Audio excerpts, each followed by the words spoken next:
আজকে ফ্রিজে কিছুটা আঙুর ছিল আর টক দই ছিল, তখন মাথায় এলো আজ তোমাদের সাথে আঙুরের রায়তা রেসিপিটা শেয়ার করলে কেমন হয়।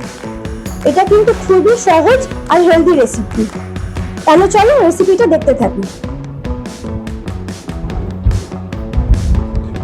প্রথমে একটা বলে আমি 3 রকম কালারের আঙুর নিয়েছি, রেড, গ্রিন আর ব্ল্যাক। তোমরা চাইলে যে কোনো একরকম কালার বা 2 রকমের কালারের আঙুর ইউজ করতে পারো। আঙুরগুলো ভালো করে ছাড়িয়ে আমি ধুয়ে নিলাম।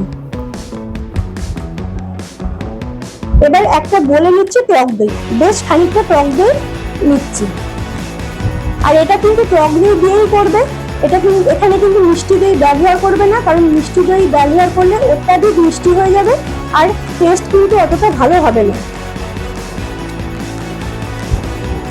দিয়ে দিচ্ছি ওপর থেকে খানিকটা বিট নুন, চিলি ফ্লেক্স দিচ্ছি কিছুটা পরিমাণ অরেগানো, চাট মশলা দিয়ে দিলাম। এবারে শুকনো খোলায় আমি ধনে, জিরে, শুকনো লঙ্কা ভেজে গুঁড়িয়ে নিয়ে সেই ভাজা মশলাটা উপর থেকে দিয়ে দিলাম। আঙুরগুলো দিয়ে দিলাম।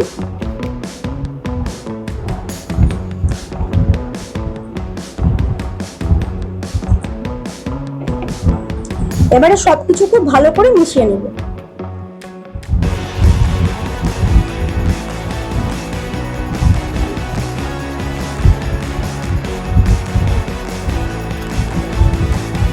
এবার ওপর থেকে দিচ্ছি মধু।